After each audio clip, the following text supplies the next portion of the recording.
Saturday evening அன்றைக்கி ஒரு coffee போட்டு குடிச்சிட்டு பொறுமையாக தான் ஒர்க்கை ஸ்டார்ட் பண்ணேன். ஒரு 5 o'clock மேலே அப்படி தான் நான் பேக்கிங் ஒர்க்கை ஸ்டார்ட் பண்ணேன். அன்றைக்கி என்னென்ன நமக்கு பேக்கிங் ஒர்க் இருந்தது அப்படின்னா 1.5 kgயில் புட்டிங் கேக்கும், 1.5 kgயில் ப்ரௌனியும், டீ கேக் கொஞ்சமும், அதுக்கப்புறம் ப்ரௌனி பால்ஸ் ஆர்டர்ஸுமே இருந்தது.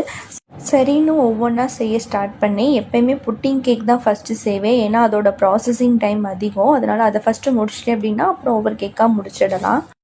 ஃபாலோவர்ஸே இல்லை, அப்புறம் எப்படி உங்களுக்கு இவ்வளோ ஆர்டர் வருதுன்னு சொல்லி நிறைய பேர் கேட்குறாங்க. ஃபாலோவர்ஸை நம்பி நான் இந்த பிஸ்னஸ் ஆரம்பிக்கலை. எங்கள் வீட்டு பக்கத்தில் இருக்க குட்டி குட்டி கடை, அதுக்கப்புறம் டிபார்ட்மெண்டல் ஸ்டோரு, டீ ஃப்ரான்ச்சைஸ், இவங்க மட்டும்தான் எனக்கு டெய்லியுமே ரெகுலராக ஆர்டர் கொடுத்துக்கிட்டு இருக்காங்க.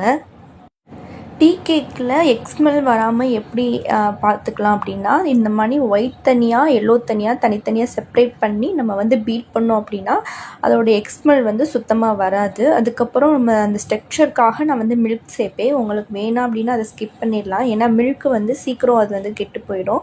அதனால் எப்படியும் 1 or 2 days மட்டும்தான் டீ கேக் எனக்கு இருக்கும். அதுக்கு மேலே உங்களுக்கு கெட்டு போயிடும். எல்லோரும் ரெசிபி வீடியோ கேட்குறீங்க. இனிமேல் டெய்லி ஒவ்வொரு வீடியோ வந்துடும். ஒவ்வொரு ரெசிபி வீடியோ கண்டிப்பாக போஸ்ட் பண்ணுறேன். ப்ரௌனி க்ரிங்கிள் டாப்போட ஃபஜ்ஜியாக எப்படி வரணும் அப்படின்னா, அதோட இன்க்ரீடியன்ட் எல்லாமே ரூம் டெம்பரேச்சரில் இருக்கிற மாதிரி பார்த்துக்கோங்க. ஸோ அப்படி இருந்தாலே உங்களுக்கு ஸ்ட்ரக்சர் கரெக்டாக வந்துடும்.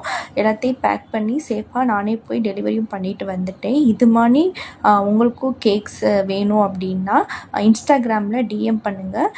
ப்ரைஸ் டீட்டெயில்ஸ் உங்களுக்கு நான் சொல்கிறேன். ஆல் ஓவர் தமிழ்நாடுமே நம்ம கொடுத்துட்ருக்கோம். ஸோ டிஎம் பண்ணுங்கள். தேங்க்யூ.